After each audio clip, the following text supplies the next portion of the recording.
Modern AI models are getting larger. Scaling laws show that models tend to keep improving as we increase compute, data, and parameters. But in practice, the strongest models can be too slow to serve and too expensive to run. We typically prefer smaller models. They're faster, more affordable to run, and can operate privately and securely on local devices.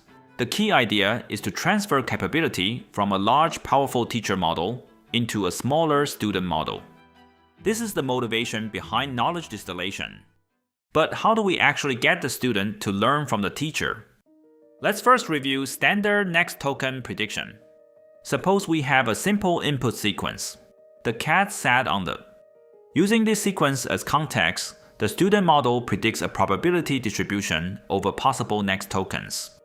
In ordinary supervised training, we compare the model to the ground truth next token, often represented as a one-hot target, with all probability mass placed on the correct answer. In this case, the target says that math is correct and everything else is 0.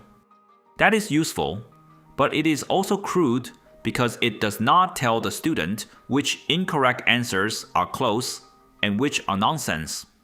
Therefore, our next step is to replace this hot target with a richer teacher signal. The teacher model gives this extra signal.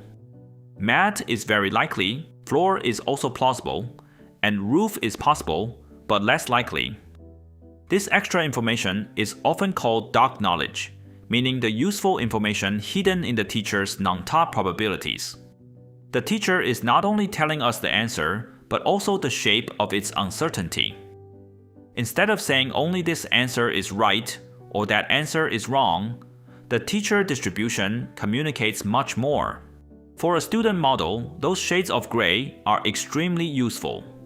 We train the student by minimizing KL divergence, which pushes the student's probability distribution closer to the teacher's. The student is penalized most when they disagree with the teacher about likely answers. But the teacher's raw distribution is already fairly sharp. Softmax tends to concentrate most of the probability on the top token. To reveal more of the teacher's relative preferences among tokens, we soften the distribution using temperature. Increasing the temperature softens the probability distribution, making lower probability alternatives more visible. In the extreme, setting the temperature too high makes the distribution nearly uniform, so the teacher no longer expresses a useful preference. In contrast, lowering the temperature sharpens the distribution. At low temperatures, the distribution becomes very sharp, and almost all of the probability mass concentrates on the top token. The useful regime is in the middle, soft enough to reveal alternatives, but sharp enough to preserve the teacher's preferences. In distillation, the softened distribution helps the student learn the teacher model's uncertainty over alternative possibilities. This simple idea has been tremendously powerful. Fun fact, Hinton, Vinyals, and Dean's 2015 distillation paper was initially rejected, with reviewers doubting its likely impact. Looking back, that rejection seems almost ironic, given that soft teacher probabilities have become one of the most effective tools for enhancing smaller models. But most language models are not single-step classifiers, so one softened prediction is not enough. Most of them are autoregressive systems that generate the next token using the tokens that came before it. Therefore, we extend the same idea to the entire sequence. At each prefix, the student tries to match the teacher's next token distribution. For the prefix D, compare the teacher and student distributions for the next token. For the cat, compares again. For the cat sat, compare again, and so on. At each step, we compute the KL divergence between the teacher and student distributions. The total loss becomes a sum over positions. This is known as token-level knowledge distillation. It provides dense supervision signals for the student, meaning the student gets feedback at every token rather than only at the end of the answer. Let's take a closer look at the KL divergence. It quantifies how much the student distribution Q diverges from the teacher distribution P. Here, P is the teacher and Q is the student. The forward KL measures how much probability the student fails to assign to tokens the teacher considers likely.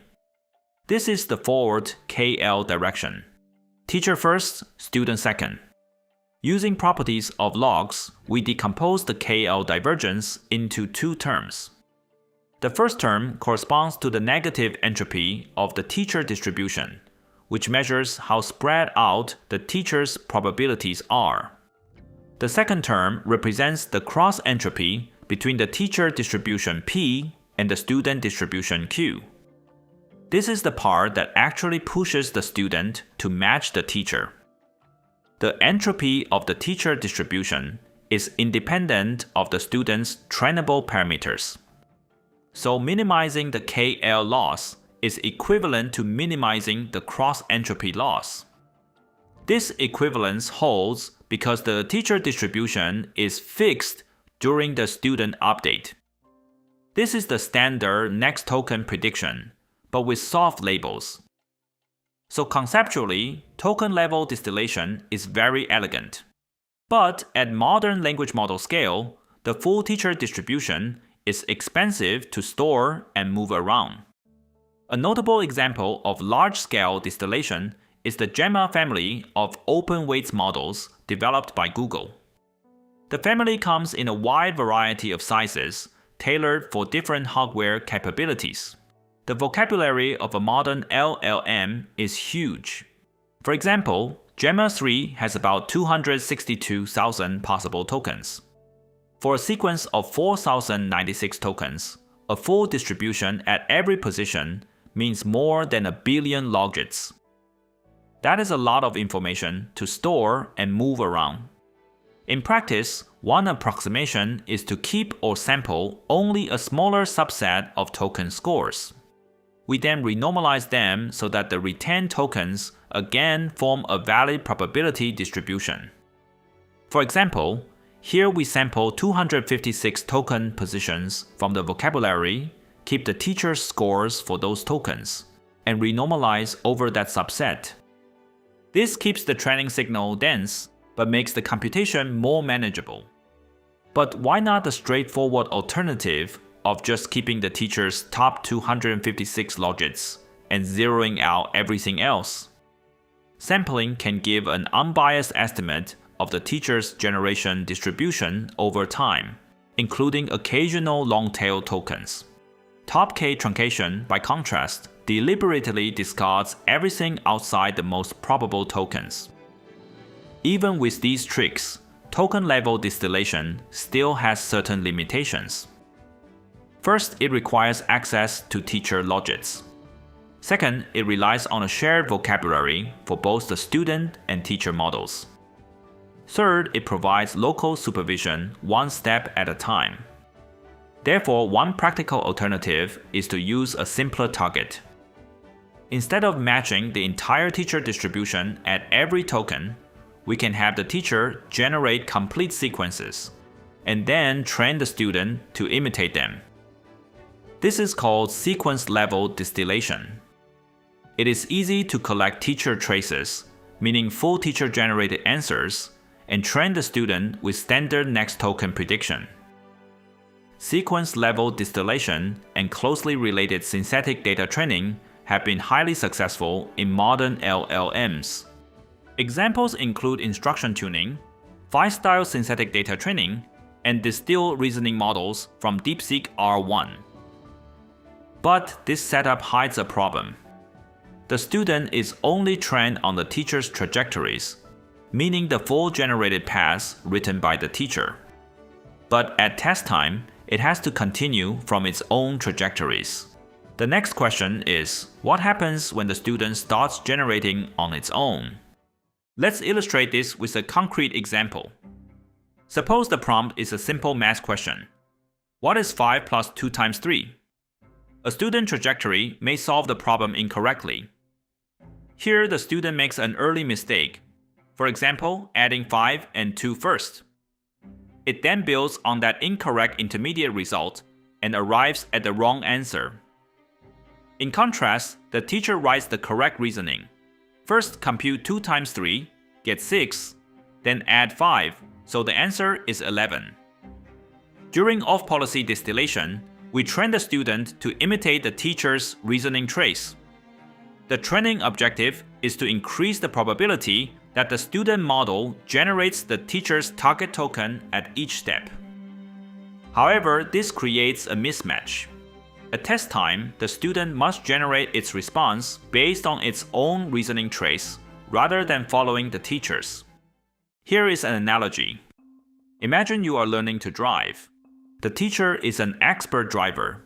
As a result, all of the driving demonstrations follow the expert's clean path. The student, however, may occasionally make small mistakes. Once the student is slightly off the correct path, every subsequent decision is conditioned by their past mistakes.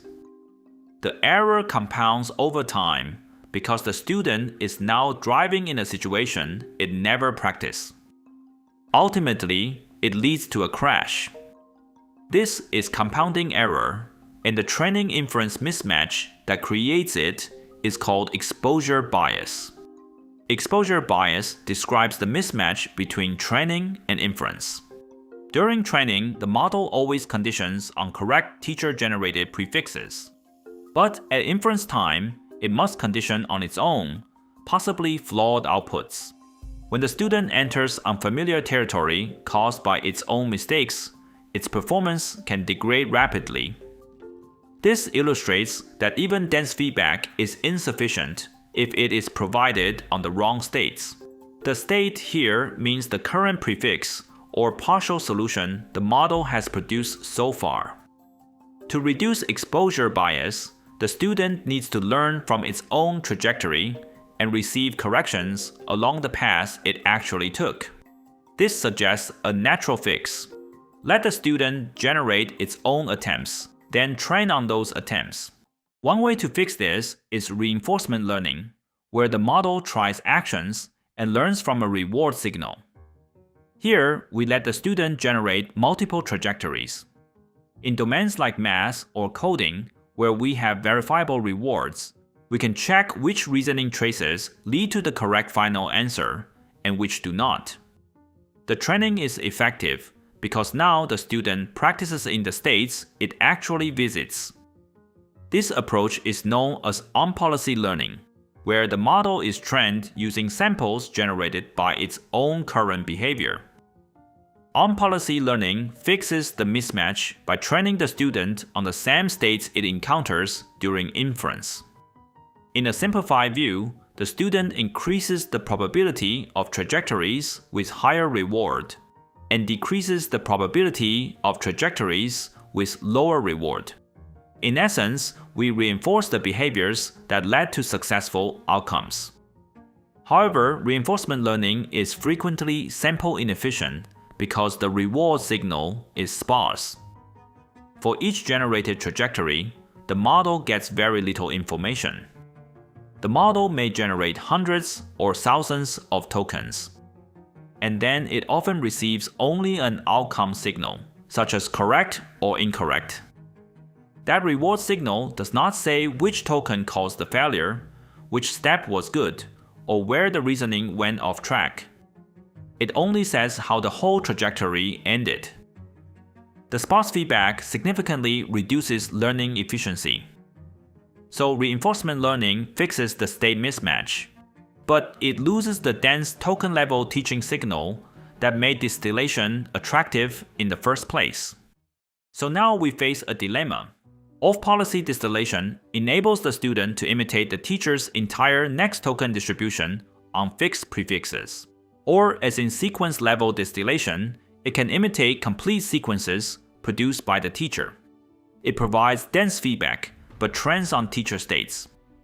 On-policy reinforcement learning, on the other hand, trains on student states but receives sparse feedback. How do we get the best of both worlds?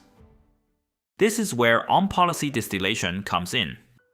The core idea is to have the student model generate its own trajectories. A powerful teacher then assigns token-level feedback on the tokens the student actually produced. The student is still practicing in its own states. But now it receives a teacher signal at every step. The teacher no longer writes the whole solution first. Instead, it reviews the student's solution and grades the states the student actually visited. When the student takes an unexpected or suboptimal action, the teacher can respond, "Given your current work so far, here is how I will proceed next." In this way, even the student's imperfect or unconventional attempts become valuable training examples. This approach can reduce simple reward hacking because the student is not only chasing a final score, it is also being pulled toward teacher-like behavior at every step. It is like a coach reviewing your own games, not only Grandmaster games, but your positions, your choices, and your mistakes. And for every move, the coach gives a local correction. On-policy distillation is also efficient. The trajectory is generated by a smaller, more efficient, and cost-effective student model. Unlike standard on-policy reinforcement learning, this approach allows training on partial rollouts, rather than requiring entire sequences. This is because the teacher can score intermediate prefixes directly. Crucially, this is cheap for a fixed student rollout. The teacher's log probabilities for all the students' tokens can be computed in a single forward pass through the larger model. At this point, we have reduced the state mismatch and recovered dense feedback. But there is still an important design choice. So, what training objective should we use? Off-policy sequence distillation is closely related to forward KL because the data come from the teacher. Maximizing the likelihood of teacher-generated samples estimates the teacher distribution. In contrast, on-policy distillation trains on the trajectories generated by the student. This does not force us to use only one divergence. Reverse KL arises naturally because the expectation is over student samples. But forward KL and other objectives are also possible with appropriate estimators. This is why generalized knowledge distillation treats the divergence as a design choice. Forward KL, reverse KL, and generalized Jensen-Shannon objectives can all be useful depending on the task. As we saw in the video on KL divergence, forward KL tends to be mode covering, and reverse KL tends to be mode seeking. Here's why that distinction matters for on-policy distillation. Here is an illustration. Assume that the teacher distribution has two modes, meaning two high-probability regions, or two good solution styles. For example, two different correct ways to solve the same problem. A smaller student may not have enough capacity to represent every mode cleanly. Forward KL tends to encourage the student to cover the teacher's modes. For a small student, this can spread probability mass across alternatives it cannot represent cleanly. Reverse KL, in contrast, tends to be mode seeking. It can push the student toward one high probability, teacher-approved behavior rather than spreading across many alternatives. The student does not have to imitate every way the teacher might solve the problem. It only needs to find a teacher-approved way that works. This is especially natural for reasoning. There may be many valid ways to solve a problem, but a small model need not imitate them all. This trade-off motivates generalized knowledge distillation. GKD uses objectives such as generalized Jensen-Shannon divergence and uncertainty-aware weighting to balance coverage and mode-seeking behavior. The theory is nice, but how well does it work in practice? Here we compare the performance of various knowledge distillation methods across a range of student model sizes, following the experimental setup from the GKD paper.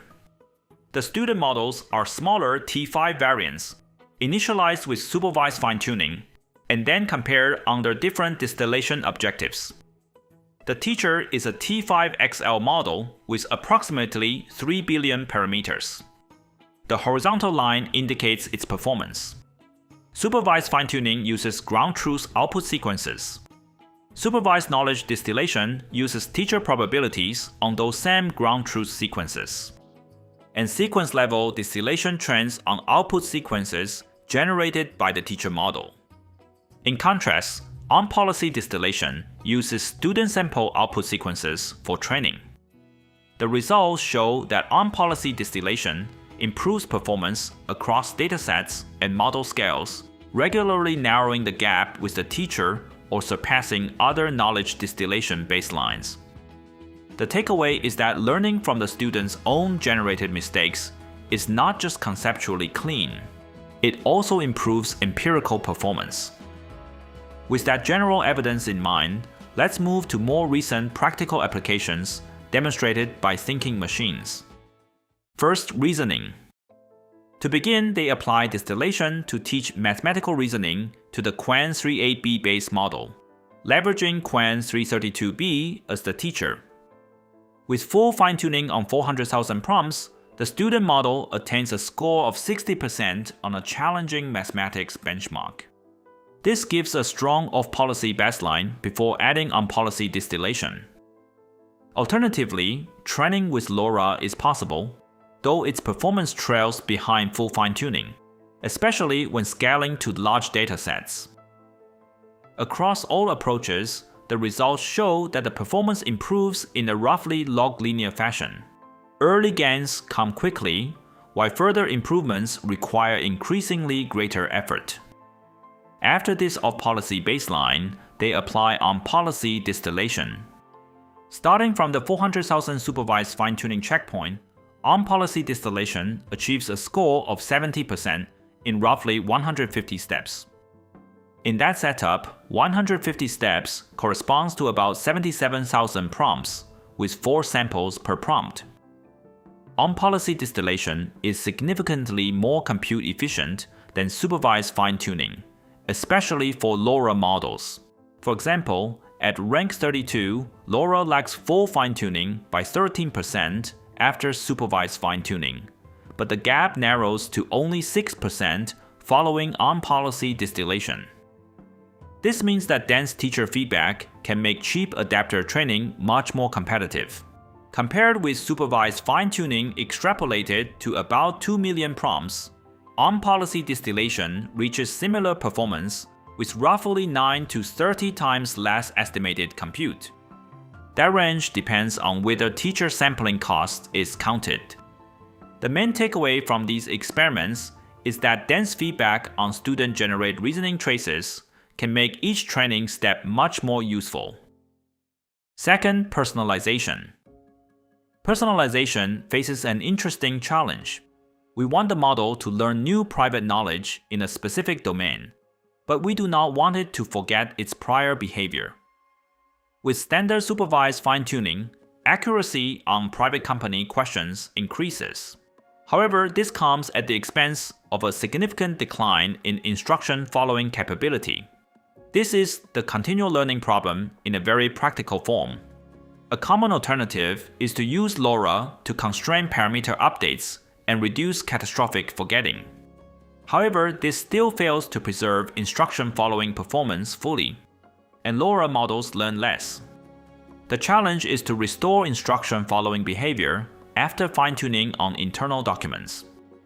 We start with Quan 38B, an RL post-trained model. It has strong instruction following capability, but as expected, limited knowledge in a private, specialized domain. After mid-training on 100% internal company documents, internal QA improves from 18% to 43%. However, the instruction following behavior, as measured by IFE-Eval, drops from 85% to 45% after mid-training on 100% internal documents.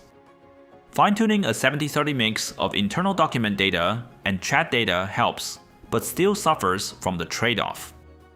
Using the earlier Quan 38B instruction following model as the teacher on chat prompts, we can distill much of the lost instruction following behavior back into the personalized model. If eval recovers from 45% back up to 83%, while the internal knowledge gain is preserved. This demonstrates that on-policy distillation is not solely a method for transferring knowledge from a larger to a smaller model. It can also restore or preserve desired behaviors. Third, data reuse. Data reuse shows why dense feedback can be valuable even when prompts are limited. With ordinary supervised fine-tuning, repeatedly training on the same fixed prompt-answer pair usually leads to memorization. On-policy distillation, in contrast, encourages the student to match the teacher's full output distribution rather than memorize answers, enabling effective training even when reusing prompts. In the Thinking Machine's data reuse experiment, distilling on policy from a single randomly chosen math prompt for 20 steps, with many rollouts per step, approximately matches the teacher's performance. The key advantage is that instead of memorizing a single fixed answer, generating fresh student responses to the same prompt allows the teacher to give rich, varied feedback. Across these examples, the pattern is the same. On-policy distillation turns the student's own behavior into teachable moments. Now, let's take a step back and review what on-policy distillation still requires. Given an input prompt, the student model generates a response, which is then evaluated and guided by feedback from an external teacher model. So far, this setup still requires a powerful external teacher model. Several challenges limit the feasibility of this approach in practice. The teacher may be huge, it may require extra memory, it may not expose logits, and for the strongest frontier models, there may not be a stronger teacher available. This leads to the next question. Can a model create its own teacher signal? At first, this sounds impossible. If the teacher and student are the same model, why would the teacher know more? The answer is context. The same model can play two different roles if the teacher gets privileged information. The student sees only the problem, while the teacher sees the problem plus extra information. In the student prompt, the model sees only the original problem. In the teacher prompt, the same model sees the original problem plus privileged information, such as a verified solution, an expert demonstration, or a reference answer. This rich context changes the model's probability distribution. Now, the context-conditioned teacher view can provide valuable feedback to the student view. This is called on-policy self-distillation, or OPSD. This converts a sparse verification signal into dense token-level supervision. In reported reasoning experiments, OPSD achieves higher accuracy than reinforcement learning approaches like GRPO, while using far fewer tokens per training step. GRPO relies on sampling across multiple rollouts and sparse outcome rewards, which can lead to weak updates when reward signals vary little.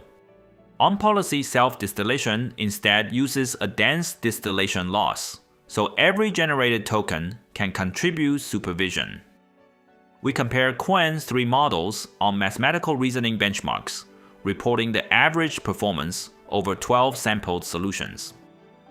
In the OPSD reasoning setup, supervised fine-tuning can reduce performance when short ground truth solutions teach the model to produce shorter, less exploratory reasoning traces. GRPO can also suffer from performance drops due to sparse rewards and inefficient learning signals. On-policy self-distillation consistently improves over the base model.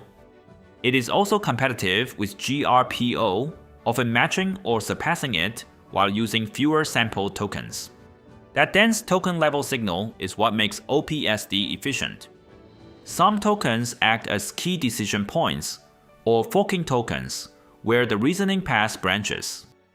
Giving dense feedback on those tokens can be especially valuable for effective distillation. This brings us to another use case, in which a model learns new tasks or knowledge without forgetting its old behavior. In a challenging continual learning experiment from the self-distillation fine-tuning paper, a single model is trained sequentially on 3 different tasks. Supervised fine-tuning, or SFT, shows a marked drop in performance on earlier tasks as new ones are introduced.